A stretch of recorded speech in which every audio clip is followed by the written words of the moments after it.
Hello and welcome back to another FIFA 23 player review. Today's player review is for the level 15 storyline card, Kasanwirjo. So let's get into the video. As always, I start off with the team that I used for this player review. As you can see, it's a 4-4-2 Eredivisie Serie A hybrid. I mean, realistically, it's a Serie A team with 3 Eredivisie players, Timber and Kasanwirjo at the back with Pasveer in goal. Normally we would look at the stats of Kasanwirjo, but he got no goals, no assists, no cards, so let's just move straight into the gameplay.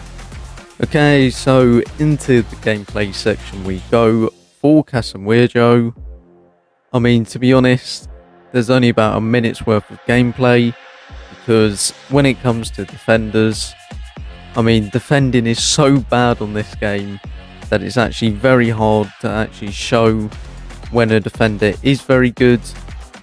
And I mean, if they're tackling and they're blocking, just like in this game, as you can see, I mean, if I'm losing but my defender's actually still performing, and to be honest, my tip would be never touch Pasveer. He's absolutely awful. As you can see from the gameplay though, he does have the lengthy run animation, so that is a big positive. Now we're moving into the final clip, so I'll be back with the pros and cons in a second.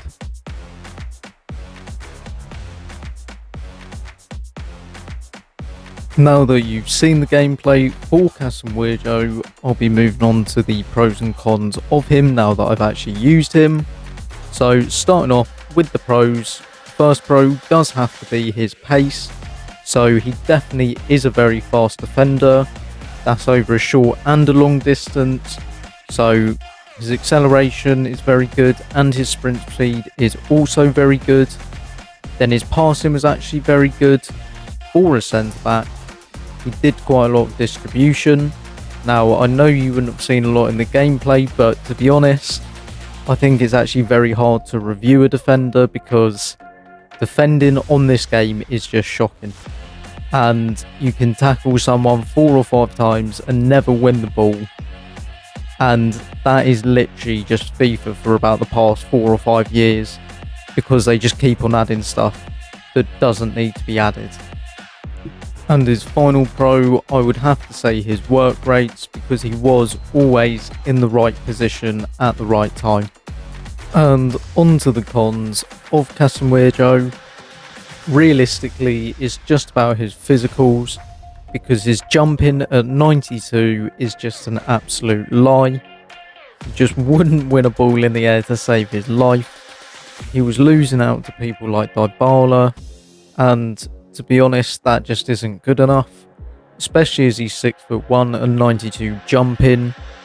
His strength at 79 is a lie, it's probably like in the 50s. But unfortunately, this is just the game that we're going to have. And ultimately, I mean, this is just something we're going to have to suck up and suffer for the rest of the year. If I was to pick from level 15, would I take Kasanwirjo again? For me, I personally would, but it's actually on the basis of using him for objectives later on in the game when they bring out the Eredivisie milestone players. We know it's going to come because they've done it for the past 2 or 3 years, so he will be very good against the AI. But if you're going to be using him online, then I mean, you need to reconsider what team you're using, because I've literally used him for the review and he won't see the light of day until there's the squad battle objectives for the Eredivisie players, or even if they're friendlies. Regardless, he won't be used again, because unfortunately he's just not good enough, because the power curve is already so far ahead of him. I'd like to thank you all for watching this video. If you did enjoy it, drop a like, comment down below who you took from level 15, and if you're new around here, hit that subscribe button to not miss out on any FIFA 23 content. But for now, I'll see you in the next one.